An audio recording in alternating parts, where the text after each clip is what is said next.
In 2024, we gave away $3 million worth of mentorship hours to students in 5 countries. You never know a person based on what you see. Within 6 months, we went from 10 to 60, then to 80, then to 100. And these were all people who were saying, I want to mentor.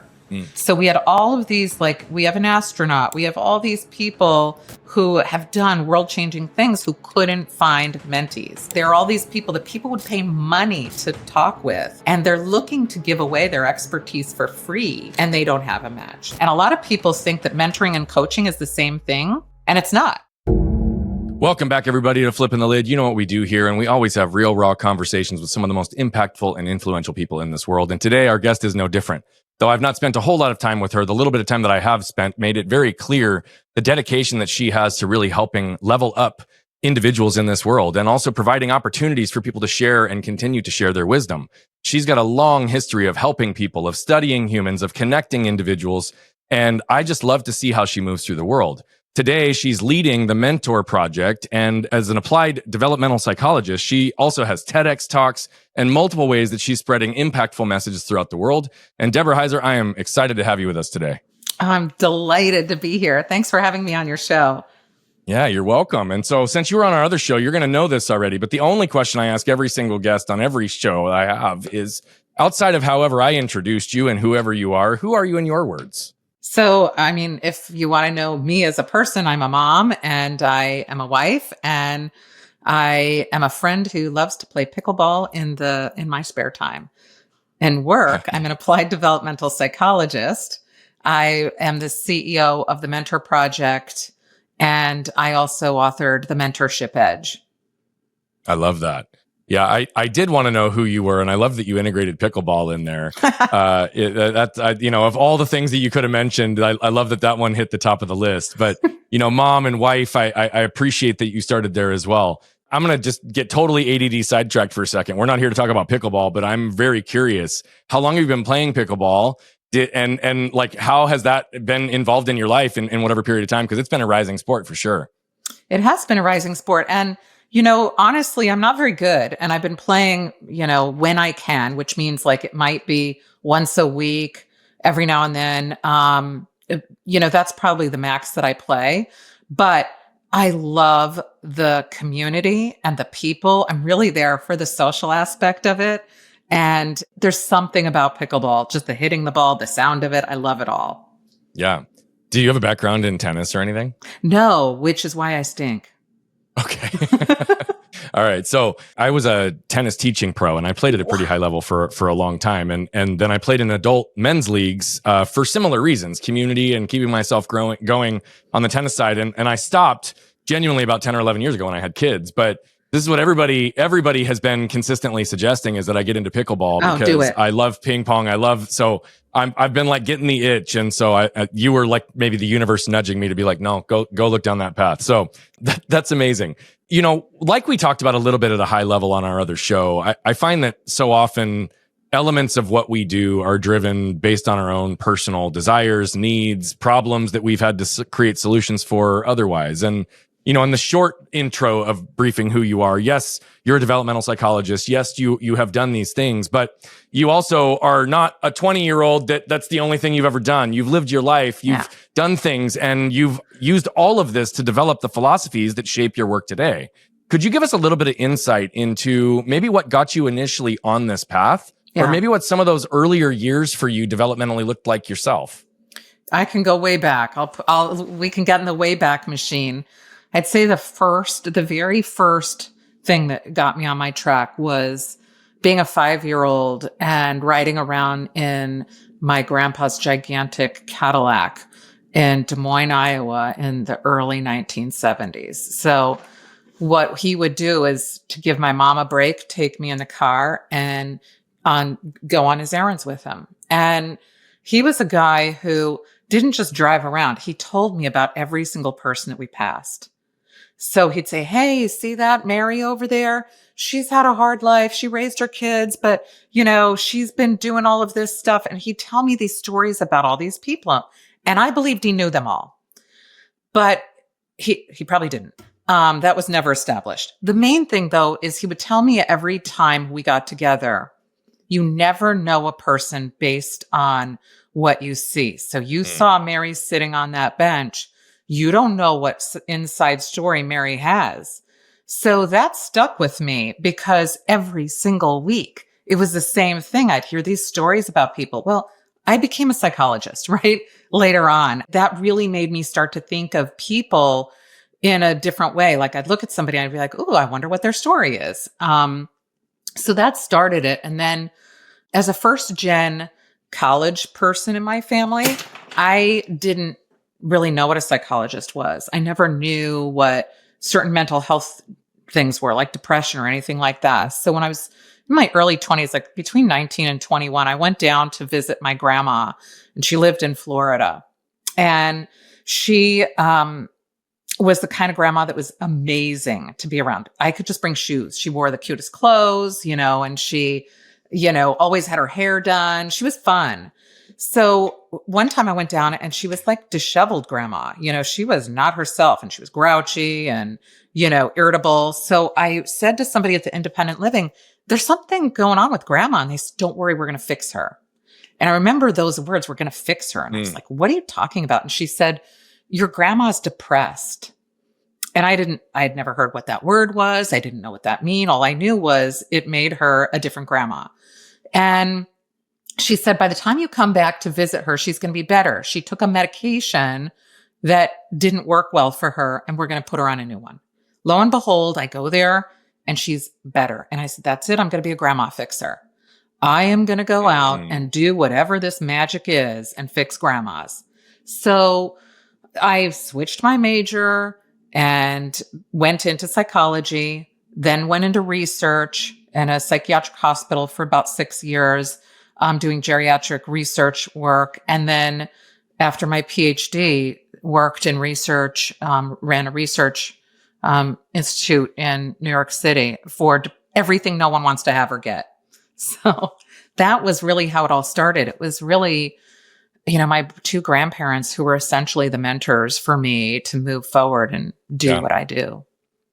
It's interesting. And I want to be clear when I say this, that this is everything to do about you, but it's going to not sound like it in the beginning. It's a fascinating pattern. Yesterday, I interviewed somebody who spent 25 years in research on the psychological side, specifically studying nutrition elements around Alzheimer's and dementia and a variety of these other things, right?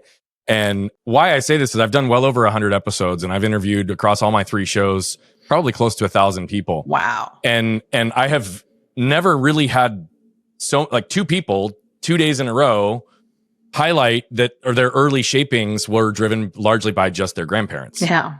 And it's also very resonant and relevant as it related to the conversation. But I think just given the high level of what you said, there's an instinct and an intuition. I'm probably going to be connecting you with him after this show.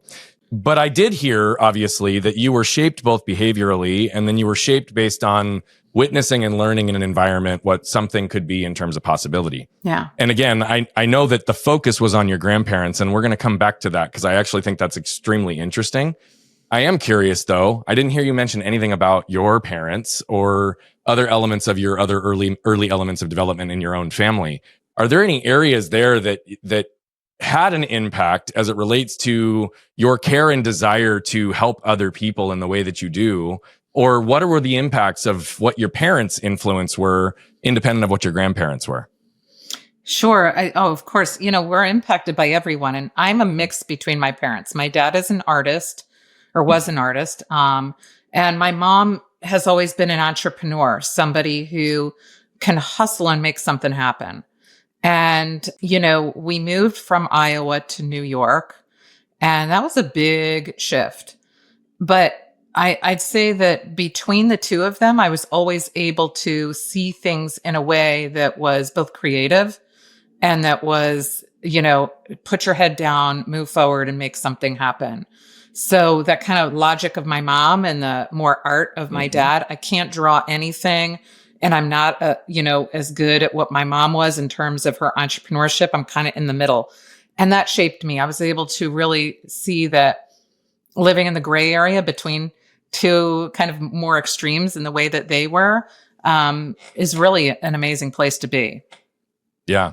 I'm actually really happy you just called attention to that. I feel like so often in this world, people view things in a truly binary sense, right? It's black or white. It's right or wrong. It's truly, one side or another. And yet, what you just said is also the really beautiful part. I often say the gift is often in the gray area, right? Yeah. And so I actually think that a healthy blend is a really beautiful thing. I mean, the hard work, the ability to drive things, the more creative elements, especially when we look at then the field of work that you went into, is extremely important. This concept of creativity I find fascinating because so many people define it through just the arts, right? Yeah. Or the simplistic elements of it. But yet somebody who does logistics or leadership or psychology research, right? Like it takes an element of creativity to come up with ways of looking at things differently, learning new things, creating perspective. And so, in those earlier years, as you shifted to now have more of a psychological focus and learning these things, where and how do you believe that element of creativity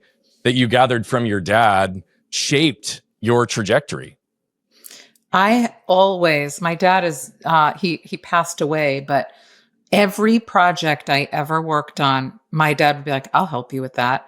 So like, even when we founded the Mentor Project, my dad was one of the founding members. He was always like, if he could find the creative line in anything or get when I had that was really one of the things that, I think I learned hard work and that didn't change. But finding the little thing that's out there that's creatively different, that's the one thing that he always was able, when I would say something would sound crazy to somebody else, he'd be like, I get it. Let's do that. That sounds fun. And we'd sit and work for hours on things. We had a company called Imagine Age. It was just a blog before people did blogs. Anyway, that's really, I'd say that's what really helped to fuel the creativity, was having one person who saw that what I saw was there, or would at least say, yeah, I don't see it, but let's go and track that down. And that there's some value to that you get some validation from somebody else. I got chills when you just said that. I mean, I think it's more than validation. I think that, again, part of the reason I think creativity doesn't shine in this world is how often does it get beaten out of people because there aren't folks like that who see it or at least are open enough themselves to allow for possibility outside of what they can envision in that moment, right? To encourage that creative exploration, that curiosity, that wonder, right? And also in a way that removes those limits. And so I appreciate that you're like, yeah, there's some inherent value in it, but it's actually pretty significant. And I would suggest that especially in your work around like developmental psychology in particular, there's probably a lot of research that even shows that having an individual in that type of role really fosters a whole different sense of self-worth, exploration. And so maybe just because I just hit on that, or at least around research and study, like what has your professional work shown around the contrast of the individuals that you had, those four, your grandparents and your parents, that shaped you and all clearly brought a unique perspective to the table that allowed you to thrive? Well, when I started to look at mentorship, that's exactly it. And I told my dad, along with a couple of other people, I have this idea. And, mentorship got hijacked by corporate America, and it's seen as something really that is just work related. My grandparents were mentors. My father had always had a mentorship role within, our relationship. And we always take those for granted. And we look at those as, it's like if your parents say, oh, you're the prettiest girl in the room, you'll be like, yeah, whatever, you're my parents, you're supposed to say that. But we have that same attitude with everything with those that we're close with. And we think that our wisdom and our growth should be coming from somebody else. And it can, but like we think of it only as the workplace, somebody who's going to get us from one level to another in some kind of a siloed area in our life. But if you look at emotion and logic, they don't go together. We have to put them together. And that's really where the creativity is when you can add the emotion to some kind of a logical thing that's happening. And I think that is when I look at research is creative. You have to find something that you want to answer a question. What is happening in the world? If it's depression, you have to see it in a different way. You have to, say, I want to answer this question in a different way. And I think that the biggest thing that I could learn is that from all of that is mentorship is a catalyst for that happening in anybody's life, because somebody else can say, I see what you're doing and you're good at that. Let's tap into that, because we often don't follow what our biggest abilities are. But if we can just merge a little bit the emotion and logic in any way possible, that's like a creative explosion. Yeah. Yeah. I love how you just described that. You obviously shifted in that college time in terms of your focus and your energy, and you decided to go down this path of research and psychology. And so based on what you just said, what were some of those initial questions that you were asking and exploring early in your research?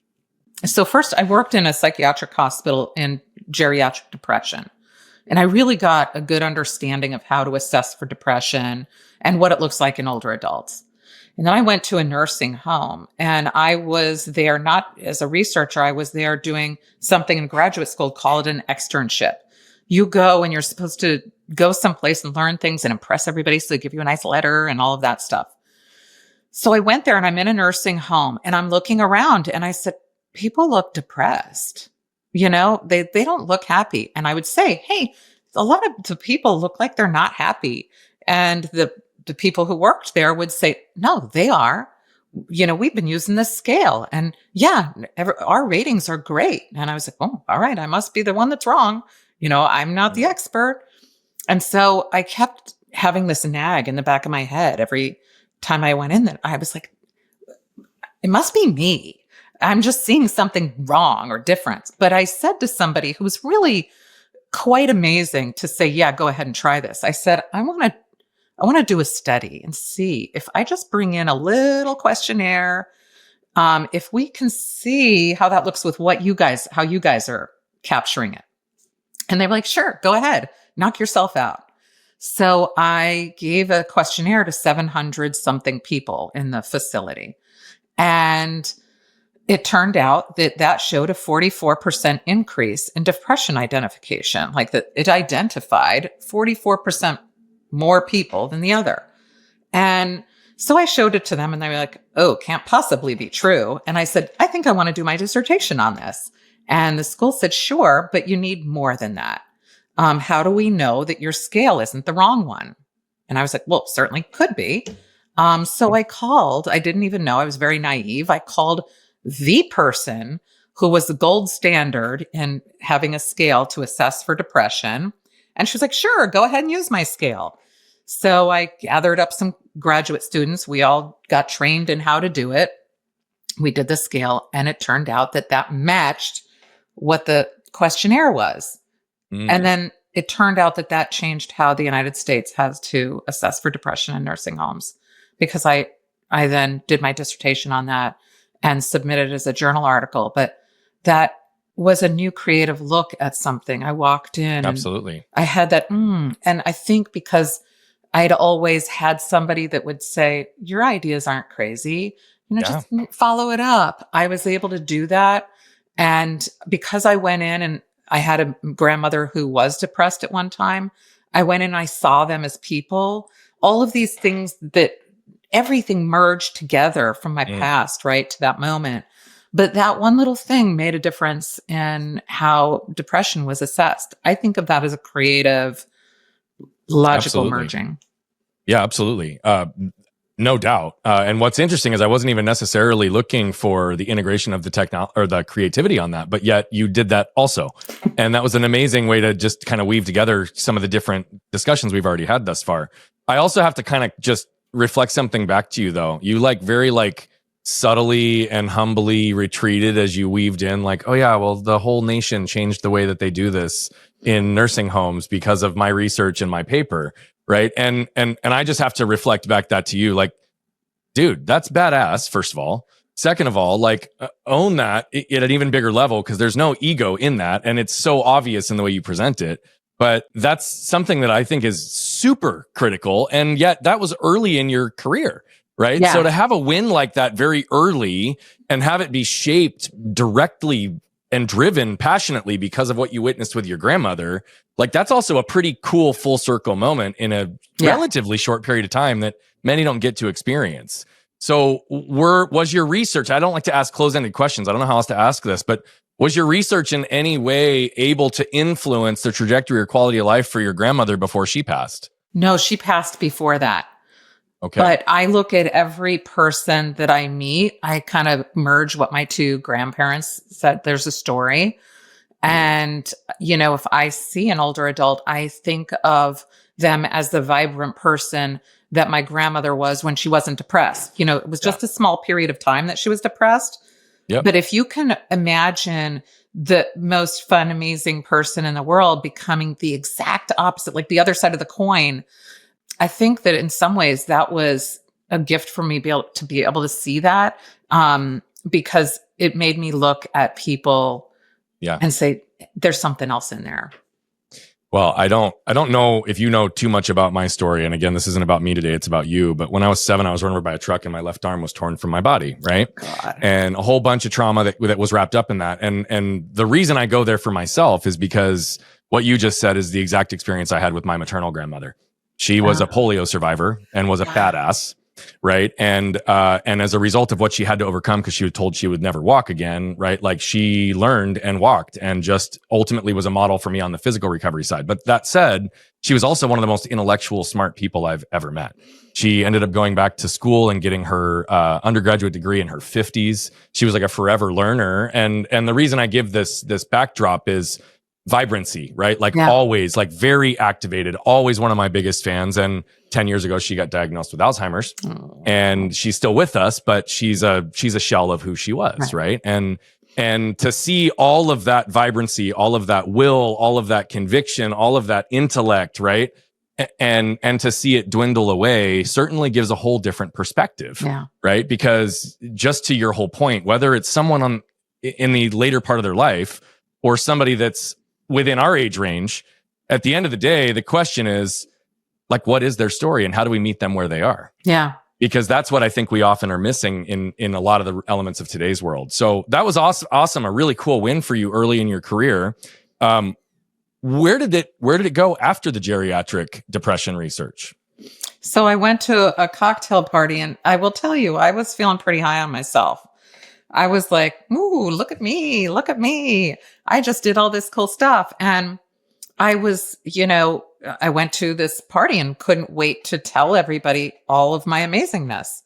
And, I'm waiting, not even listening to what everybody's saying as they tell what they're doing around the table. I'm like, when's my turn coming up? And it came to me and I told everybody, all the work I was doing on frailty and Alzheimer's and depression.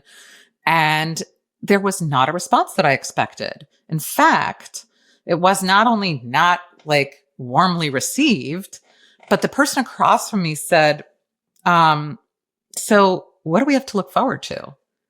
And I was like, ooh, that stings. Like, because I did not have an answer. I was putting Band-Aids on things that no one wants to have or get.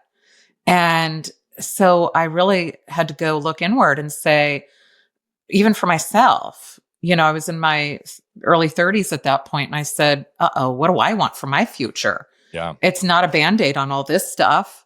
So I went back and started looking at all the research, and there was a ton of it on all the good things that we have to look forward to. Just nobody was picking that up in the media. I mean, there was so much out there at that time on Alzheimer's, and everybody's like, I want to go get get tested to see if I have the gene. And, depression was something that everybody was like, oh my gosh, we're all going to become depressed. Yeah. And if you get depressed, that you should expect to stay depressed. All these things that were just not, and frailty. So, it turned out though, that when I was looking at the research, and it's been decades and decades of people looking at this, we have a trajectory where we should expect to be happier as we get older. New to me. Here I am, a developmental psychologist, and I did not follow the developmental trajectory for what we should expect as we grow older. So I dove into that and really looked at that. And that's when I had the shift to looking at, midlife and generativity and mentoring and all of that, because it's all around us, just people weren't talking about it. Yeah. I really appreciate even the way that you are able to integrate all the good things that we have to look forward to. And even just the simple notion that the suggestion is that most of us could or should. I try to always not use the word should because I think it's shame based. It implies whoever we are, whatever we're doing isn't good enough. But that we are supposed to have the opportunity to get happier over the ages and over the time. And though I think that there's a degree of truth to that, I think that there's also a lot of people who don't get to experience it like you were suggesting. And so in your research and what you see across the board, what are some of those positive elements that really stand out and get highlighted as it relates to the positive elements of aging, not just, the happiness component? And what do you think are the biggest contributing factors that keep people stuck on the wheel that never gets them to happiness? So let me address that. It is actually more of us who will be happy. We should expect that, like walking and talking. Are there a few people in the world who don't learn how to walk and talk? Yes, there are, but they're outliers of normal, right? But we've grown to think that pathology is normal with aging and for ourselves. That's why I was like, if you invited me to a cocktail party, I was the person nobody wanted to talk to because I'm talking about everything that scares us, right? So here's what we all see. We see a trajectory that is an inverted V. It goes up, and that's how we have, we walk, we talk, we run, we do all these amazing things. And then we have all this slow, steady decline. We need reading glasses. We walk slower, all of this stuff. And it goes down, and there's no good thing. That was all that's ever been highlighted. What nobody was putting together is we have an emotional trajectory that starts at the same place. It goes up and it never goes down. So might you hit a blip like my grandmother did? Yes. She was depressed for about 3 months. But you know what? When she was better, she came out and she had a boyfriend named Wilbur. She was happy again. It all should be expected that is our trajectory. So that's what the research shows. Like that's from Stanford. Laura Carstensen studied happiness, the 75-year Harvard longitudinal study. It shows that these things happen. So what I would say is this, that we often look at our life as a physical life, and it's not. It's an emotional life. So if you watch Scrooge, the movie, Charles Dickens' A Christmas Carol, or if you've read the book, he's a self-made guy. He lives in a mansion. He has servants taking care of his needs, but he's miserable. The moment he connects with other people and starts giving of himself in some way, he feels joy. And that's exactly how we are. And everyone who engages in that can expect to be happy. It doesn't matter how rich you are, how poor you are, or any of that. It doesn't matter. I can talk to somebody in their 70s and say, hey, you're on oxygen and you're in a wheelchair. Why are you happy? And they'll come up with actual reasons. They won't be like, I don't know. They'll say, because I have my grandkids I visit. I can read. I can go on the computer. I watch television. I can still engage in hobbies. I have things to look forward to. And that's what we don't see. We don't get that in the media. Yeah. Well, I also don't think that the society that we have been in for a long time actually supports the development of emotion and the teaching of the basic concepts of even what you're talking about with the integration of, intellect and emotion and the importance of doing that. I mean, we're not taught how to think. We're not taught how to feel. We're not taught how to regulate in a variety of ways. And, but the root of what you just said is really the root of the work that I do. It's to help people step into shedding the layers of pain and associated armor that they're still protecting themselves that keep them from connecting at the deeper levels, right? Like this idea that the second we protect ourselves, we guarantee we're going to disconnect ourselves from being seen, understood, and connected, and from who we are and what we want the most. It came from a very clear place for me. I was 7 when my injury took place. 7 to 14 is often those emotional developmental ages, right? So right in the brink of that 7-year cycle of emotional development, as I'm stepping into it, I'm physically healing, right? I've said often people heal and feel physically first, and then it doesn't ever translate potentially somewhere else. For me, it was 32 before I realized that when I shut off physical pain, I shut off mental pain, emotional pain, and spiritual pain for 20 to 25 years, right? And to your point, that's been the big focus of the work, is not only reconnecting with myself, but learning how to actually heal and feel in a way that allows me to connect deeply with others. And so I just want to reinforce that I've been on that journey since 32, but didn't realize how disconnected and shut off I was, even though I felt often empty inside. You obviously have done a lot of research in this, but you also have done a lot of TEDx talks. You've Marshall Goldsmith 100 coaches. You're the Thinkers 50 radar. You've been a thought leader and worked with lots of people around this as well. What do you believe are the biggest inflection points in people's lives to allow them to recognize and step into the emotional development journey? I haven't really thought much about that, but I'll say one thing that I think is important. And that is that we're all very outwardly focused with our emotions or how we think they should be. So we'll be like, be kind. We don't ever say what we should be doing or feeling for ourselves. It's all behavioral actions towards others. Yes. Be nice to someone. Even if, there's no acknowledgement that you might be saying to yourself, well, F you in your head.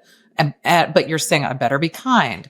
We have to be able to say that emotions, it's okay to be angry. It's okay to be sad. It's okay to do all of those things. No one has anything in the world that is just kindness, unicorns, and rainbows. And it feels good. Talk to anybody. Imagine the last time you were angry. Doesn't it feel good sometimes to be that way? But we don't ever say to anybody, you know what, go, emotionally flip off all the people that are making you mad, or that's sort of pushed down and seen as a negative. And so if we are striving only for positive emotions, and we're expected to tamp down our emotions and only give positive to others, what kind of messed up message are we giving ourselves? Agree. Yeah, very, very much. I mean, I believe that life is all about contrast. I don't think we can really even experience the high highs unless we understand the dark lows and how to process through them.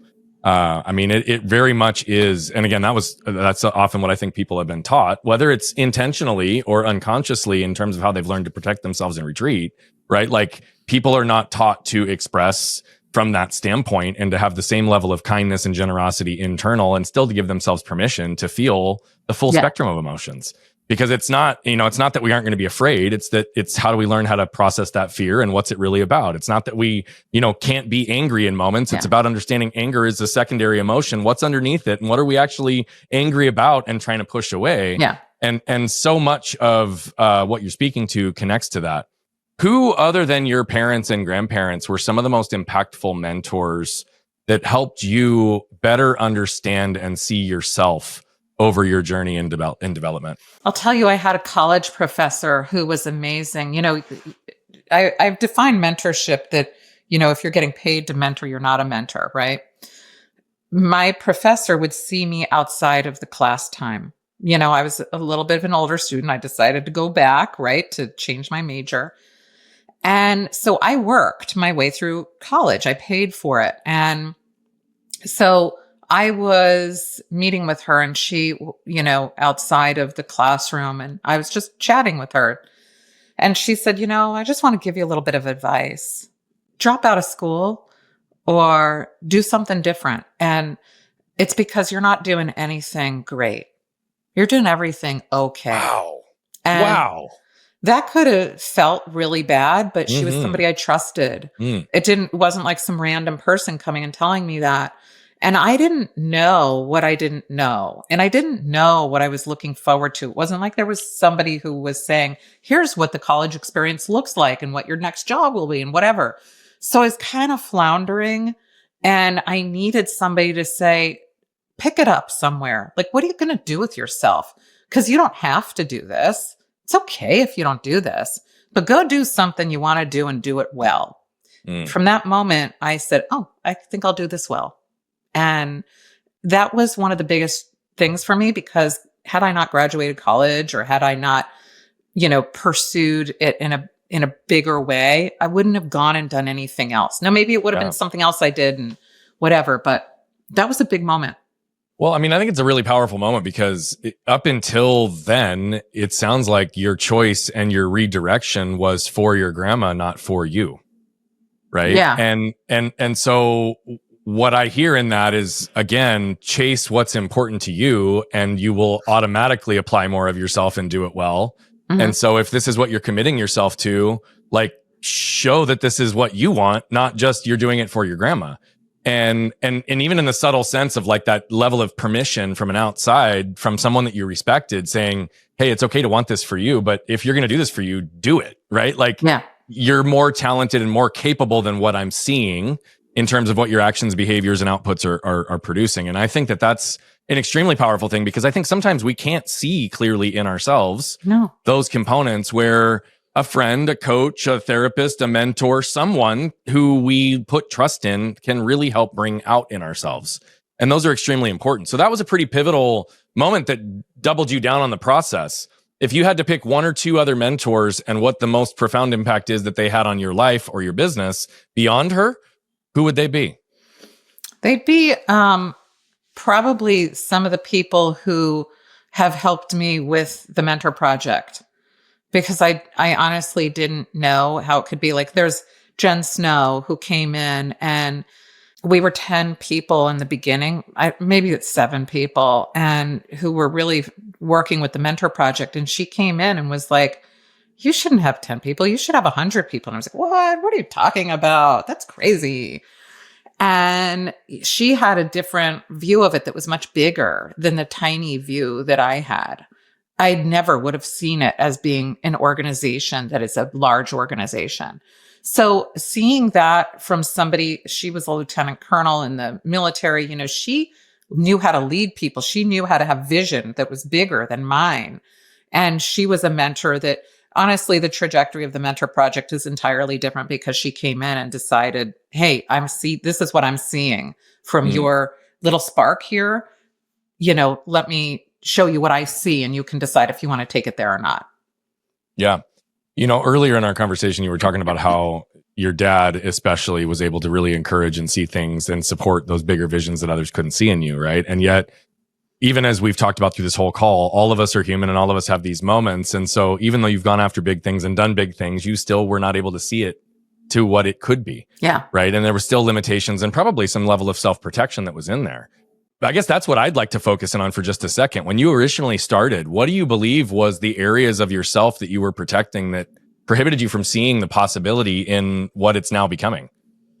I think that I have always, I remember being in school, and the message that was given was, never speak or you will be seen a fool. And, so I never raised my hand. I never put things out there unless I felt completely safe. Like that to me, I was like, oh, I don't want to be the fool. I still would rarely raise my hand, because I don't know. That was just something that lasted with me. So it doesn't stop me from seeing or feeling things, but that's my protective thing. That was just ingrained in me, that, from the time of kindergarten, do not do that. Like, that was just like whatever it was. Maybe that was just the area that I lived in and the school I went to, or the schools I went to, but that lasted and resonated. And so it doesn't keep me from feeling things, but I don't readily put it out there. Yeah. No, but I mean, I think even what you just spoke about is how simple and deep these emotional triggers and behavioral patterns can become, and how they can get cellularly activated in moments that have nothing to do with what's right in front of us. But that limiting factor in that moment had nothing to do with that moment, right? It had everything to do with this pattern of belief that you've lived and existed into, that your life only further validated as your actions supported it, right? And so that's why I love to be able to explore these questions with people who understand the topics, not only intellectually and from a research perspective, but also as a lived experience, and who are willing to speak around it. Because guess what? We all experience these things. And to your point, sometimes there may be a very clear source. And in this case, it may be a quote or a whole variety of patterns from where you grew up. Yeah. But the fact that you're able to see it, feel it, process it, separate through it, that's where the freedom comes. And so I find there's so much power in that. I want to get into the mentorship project here in a second, but on our intake forms, as you know, they're very, very brief, because I don't do a lot of research on people ahead of time, and I don't prepare questions ahead of time. But there was one thing in here, and it's in the category of interesting factors about yourself. And you just said, I can answer the question, what happens if a Nobel laureate nominee, a labor lawyer, and a film producer enter a room? And so I want to just sit that right out there for a second and have you answer that question and give us some insight into what all that means and where that goes. So, the Mentor Project has had at least more than 100, top 1% people come through the doors. And so we always have on our Friday Zoom meetings, unbelievably diverse, amazing people that come on to the Zoom. And it's a Zoom where it's just for the mentors, right? And there's no task or anything like that. So in come on this one particular day, a 6-time Nobel laureate nominee, a labor law attorney, and a film producer. They're there, and they're usually there. And there was a world event that was happening, and they were saying, I'm really, this is bothering me. So I said, hey, Peter, that's the film producer. Why don't you start something? Why don't you do something about that? So the three of them met afterwards, and then a nonprofit was started called People for Peace. And so that happened based on 3 very diverse people who never would have done anything together coming into one room. And then minutes later, there's a nonprofit that was created that's still going today. It's like, I love that. Yeah, there's lots of people involved, and it's moving and doing different things. So I think that most of us think that people, with diverse backgrounds will come together and have nothing to talk about. But in fact, some of the most amazing things have happened. People write books together. They start companies. They, end up having really long-lasting friendships that occur when we bring them all together. Yeah, I mean, I really do believe in the power of leveraging each other's strengths and unique perspectives. I love the power of community and how things can happen. And particularly when you have brilliant people from diverse backgrounds, you see things like totally uniquely. And that's one of the benefits of the mentorship project or the mentor project. And so that's what I'd like you to kind of just talk about. Obviously, you gave a little bit of insight into Miss Snow. I forgot her first name when you were suggesting it, in the development and the growth of what it was starting at 7 people to now what it is today. But talk a little bit more detail around the initial goal, I guess, of the mentor project and what it has developed into today in terms of impact and volume. So just like everything else, this started with me having a question. I was studying midlife, and I was really intrigued by this life stage called generativity. And it's literally where we're built emotionally to want to give back. And there are 3 ways we can do that: philanthropy, volunteering, and mentoring. Mm-hmm. And not everybody feels like, philanthropy is their thing. They might feel like, if I give $1 or $2, it doesn't give me the satisfaction that I feel like I made a mark in the world. Volunteering, almost everybody does it. We feel inclined to do it. But mentoring is the only thing that's taking a piece of us and generating it out into the world. So I said, I want to focus on that because, that to me feels like not just a legacy, but it's a whole way of us weaving a web of putting ourselves out there in sort of like a spider web. It's not just up and down or in a few different ways. We're changing entire communities by just engaging with others. So I thought, I want to look at this. So I started to look at all sorts of mentors, people identified as mentors from, a 4-star general to a grandma, everybody in between. And they all had the same thing to say, that, and many of them cried and said it was the most impactful thing that they ever did was mentoring. Mm. And so one of the people I was talking to was Bill Cheswick, and he's one of the fathers of the firewall. And so he said, hey, I'm going to retire soon, and I'm leaving Bell Labs. I'm going to move to a farm. I'm going to have no one around me to be able to mentor. And my dream would be to be able to mentor elementary school kids in math and science before they become jaded and think they can't do it. And he said, it's not like I could go to a park and say, hey, kid, you want to mentor, but so he said that. I was like, okay. So I was like, listen, somebody just came up to me and said that they'd like, they think that they can get us into some schools. So I put a little feeler out to see who might be interested in doing that. And a few people jumped on board, including my dad, who was like, I'll make the website and the logo and do all this fun stuff. So we started to meet, and Bill was going out into schools. It was great. It was fabulous. And then Jen Snow came in. She was the lieutenant colonel who was looking to give back and thought that this project would be an interesting one. And she said, I think this could be much bigger. So within 6 months, we went from 10 to 60, then to 80, then to 100. And these were all people who were saying, I want to mentor. Mm. So we had all of these, like, we have an astronaut, we have all these people who have done world-changing things who couldn't find mentees. How crazy is that?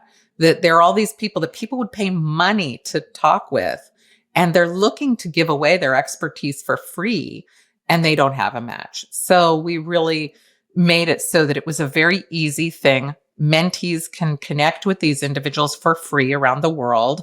And in 2024, we gave away $3 million worth of mentorship hours to students in 5 countries.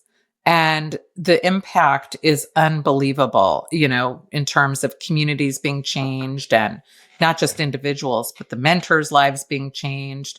So the Mentor Project is really a mentor-focused organization where we are dedicated to tapping into our most precious natural resources and not allowing any more libraries to be burned down, which is essentially what happens when you don't tap into a mentor.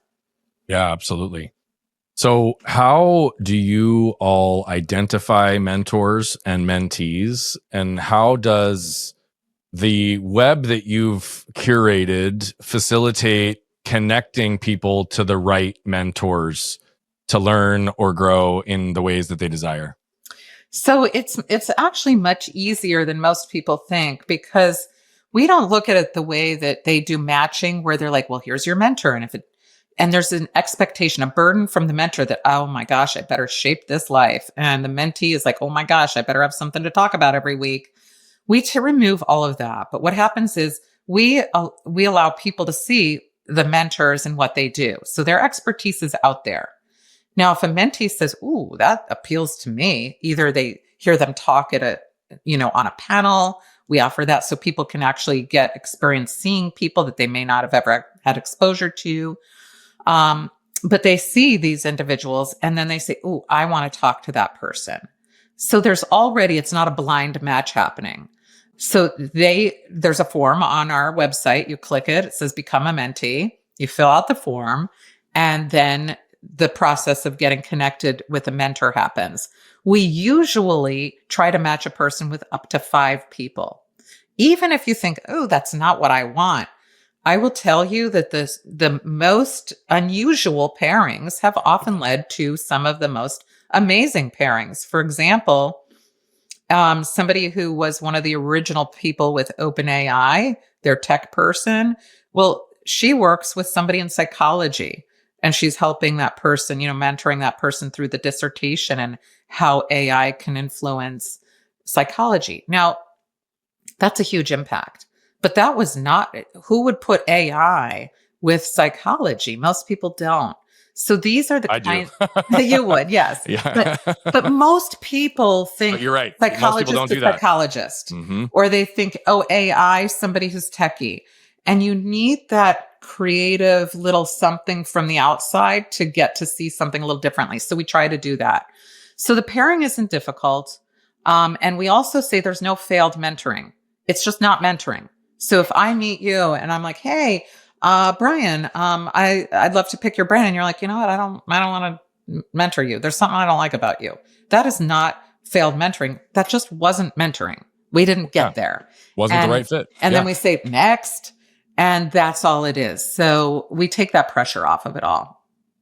Yeah, I love that on both sides. I was obviously in a different period of time. We didn't have websites or apps or ways to connect with this stuff. And, we had to track down people, within our communities or within our different businesses and have a different, more formal conversation. I think that even the simplification of just being able to apply and not even having to do research or find or ask the appropriate mentor is of such value to the mentees that I just want to really reinforce that as well. It's valuable not only to the mentors, giving them that ability to transfer their knowledge, but I remember how much effort it took, even when people liked and desired, to help, to establish formal or informal mentorships throughout the course of my teens, college, early trajectory and career. And to have a resource like yours really does bring people together. What have you learned the most since the development of the project? And what has surprised you the most at the same time? I think that I've learned that it does not matter how many titles or degrees you have. Everyone can mentor. Everyone is a mentor. And that mentoring isn't hierarchical. That's not our most powerful mentorship. Our most powerful mentorship is the lateral mentoring. And most people haven't thought of this, but it's like what happened on that Friday meeting. 3 amazing individuals got together. There's a new company now.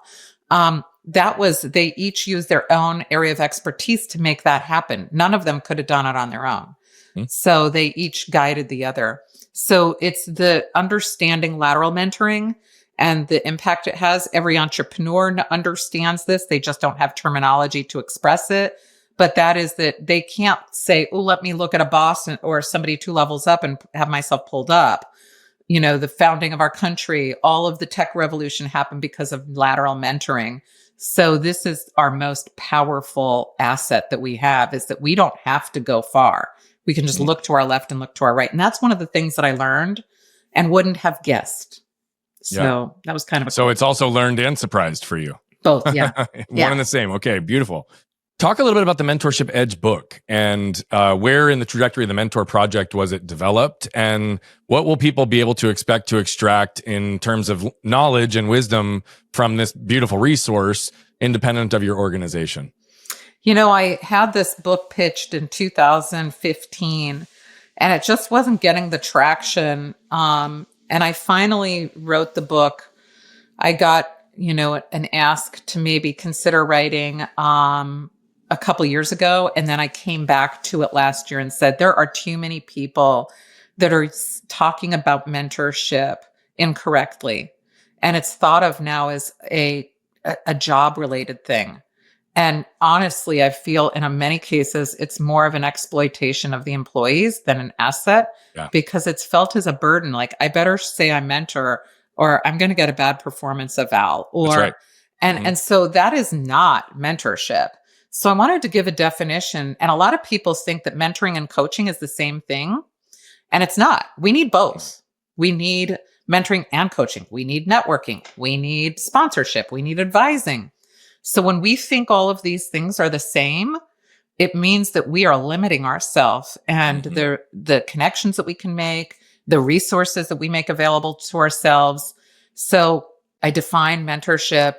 I say what it is, what it isn't. And I give a lot of really amazing examples of what it is and how it's impacted life. So, like, for example, Charlie Camarda, the astronaut, most people would not know what he did was mentoring. And what happened is, he was in 2003, the space shuttle Columbia, as it was coming back into Earth's atmosphere, disintegrated, to the horror of everybody looking. But 2 years later, they sent another mission out, the STS-114. And so Charlie's on that mission, and he's out there and he's like, yay, this is everything I've ever wanted. He was an astronaut, and he was like, oh my gosh, I never thought I'd be here. This is amazing. And then he gets a call from Mission Control. Mission Control was like, hey, you might have the same problem the other mission had. So here's a guy who is the caregiver for his daughter. He's the primary parent. And he says to himself, oh my gosh, do I have to call my daughter and tell her I'm not coming home? What's going to happen here? He can't open the door and say, I'm done. So he contacted a person that he really trusted. Now, he didn't trust work, right? They just said, hey, we're not sure. So he's like, oh no.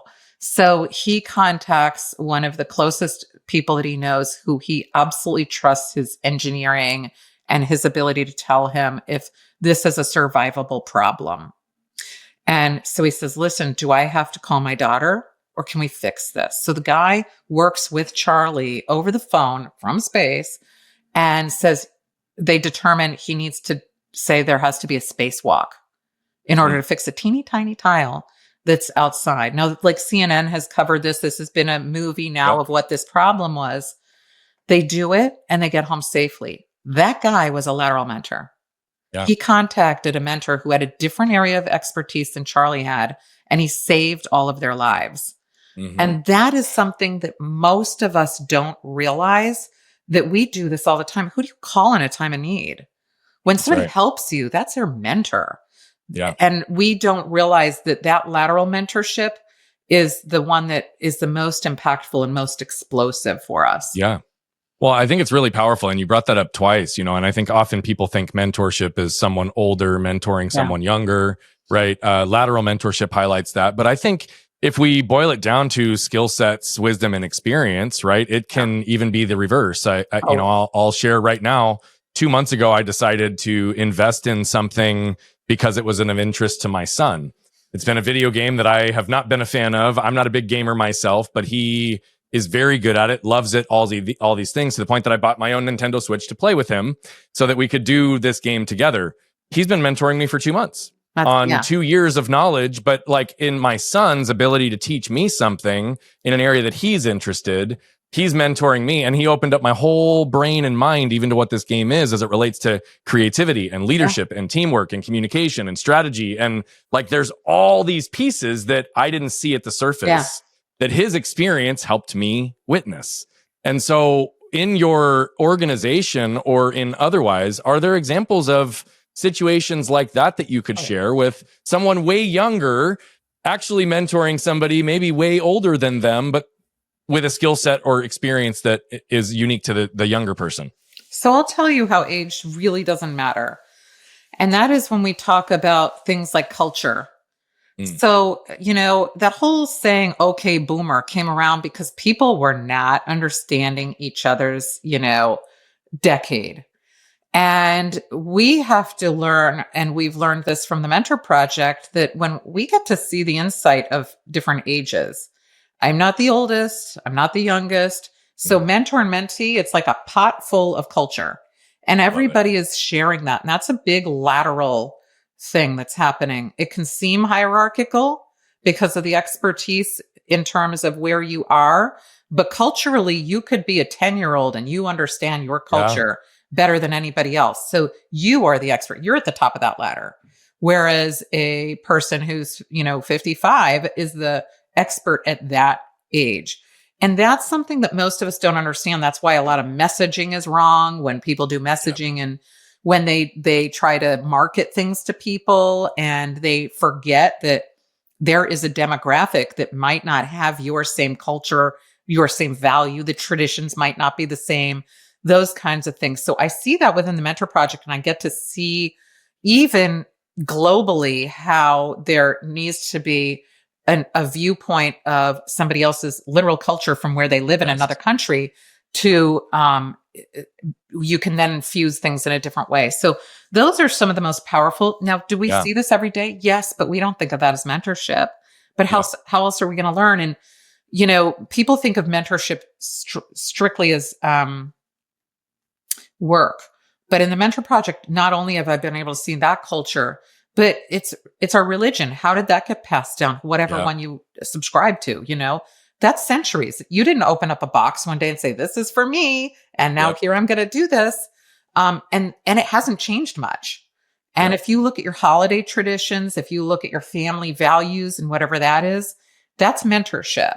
So when we look in companies and we are leaving that out, that's the sort of mentorship that we should be looking at. If you're going to look at a corporation or an organization as a family, what's the culture of everybody that we're bringing to it? And that's lateral. Well, I really appreciate that you distilled it down to the cultural side of it. I mean, that even as you talked about it in the workplace, I mean, I used to be called the keeper of the culture in my original organization because I was the longest standing person there over the course of a decade.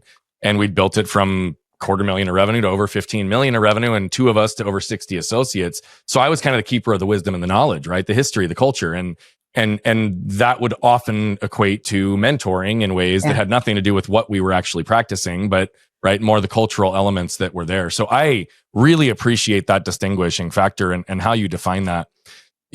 We already today have talked around a variety of areas where you've had successes, you've had breakthroughs, you've seen areas that you've been blocked, you've had others help bring you into that. You're on this mission now to really make sure that people can share their wisdom as formal mentors, and that mentees can find the appropriate mentors regardless, with as much ease and simplicity as possible. Yet we in business and in building these things often still have blind spots or areas that we struggle. So if you were to look at right now your current life and business, what would you identify to be your greatest challenge, your greatest problem, your greatest obstacle, whether you're conscious to it or not? Fundraising. It's something I'm not good at. I will admit that. And I could use mentorship in that. And it's tapping in to, I really would like to better understand how I can tap into people's innate desire to want to give back. A lot of people enjoy philanthropy as a way of giving back. And I haven't done that. That is Mm. a blind spot of mine. I want to ask more just quickly so that I have an understanding, and we can talk more about this afterwards. But is fundraising the primary revenue source for the Mentor project? Yeah. Okay. So I would imagine, because it sounds to me, because it's an unpaid thing, that access for the mentees and for the mentors is ultimately free. Yep. And so to fund all the technology, the connection, the meetings, and all of it, it's relying on fundraising. Mm-hmm. And so therefore, the biggest limitation in the growth of the Mentor project is access to funds to continue to scale and bring it into more places. Okay, beautiful. I love that. I'm curious, what have been the primary approaches to fundraising that you have currently deployed within the organization?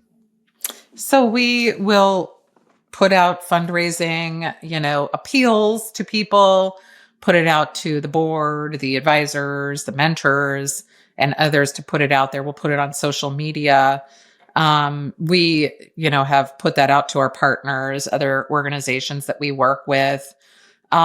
We really, this is an area I struggle in. I will admit that. I don't know where else to employ it. And it's one of the 3 legs of generativity. And so for me, it feels like, ooh, I really should be better at understanding that than I do. Yeah. Well, I told you earlier about my belief on the word should. So I don't believe you should be better at it. I think you could be better at it, and you'll learn the skill sets that you need. What I will reflect back, and I'll just say to you, I have spent a lot of time in the philanthropy side. I have helped a lot of organizations run capital campaigns, have successful 7- and 8-figure gifts that have taken place. And I don't say this to brag. It's an area that I hid for a long time from, but I've done a lot in that for a long time. And one of the things that stands out, one of the organizations that we ran a very successful capital campaign for, was the very first time in the 40-year history of the organization they got multiple 7-figure gifts. Wow. But in one of the conversations with the donors that was very generous in kicking this piece off, this donor for well over a decade had given $5,000 to $10,000 a year. Very, very, very small amounts, and has been asked for larger amounts in the past, but none that were really intentional, aligned, and that hit the mark. And so we asked him on the tail end of the 7-figure gift, hey, what you've given $10,000 and $5,000 a year for all these years, all these things have been presented to you by the organization. What's the difference? He said, I was never given $1 million idea. And so the reason I sit there and suggest this is that there's multiple ways to skin the cat around philanthropy, but I guarantee it's probably not for a lack of interest or opportunity. It may be just how it's being presented to whom or to when or in what order. And so that's probably a place that we can have a conversation another time if it's of value. But I love that you're doing this in a way to fundraise, to support this so that the monetary element, the transaction side of this doesn't dilute the purity of mentorship. And I love your commitment to being able to do that in the first place. Thank you. I appreciate that. And I was just mentored by you. I just learned something very valuable. So thank you. Well, thank you.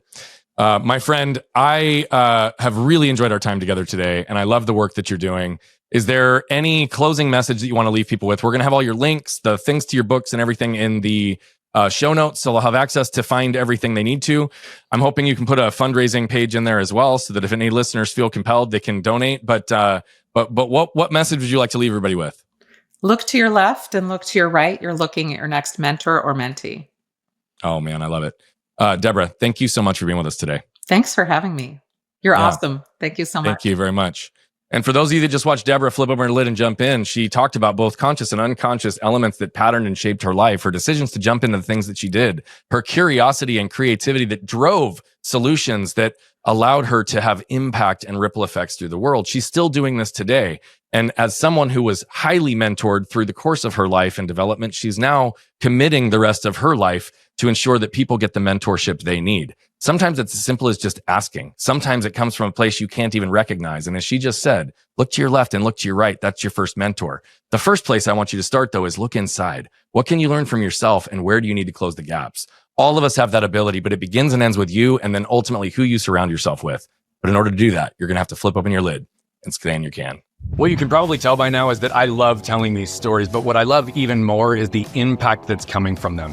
You see, we're on a mission to impact over 1 billion lives as quickly as possible, but to do that, we need you. See, we believe that moved people move people. And so all I'm asking is if you've resonated, connected with any of the messaging, please consider commenting, sharing, leave a rating and review. Thank you so much for tuning into Flipping the Lid. And if you want more information on the show, how to become a guest, how to recommend a guest, or any of the other details, head over to flippingthelid.com. We'll see you there.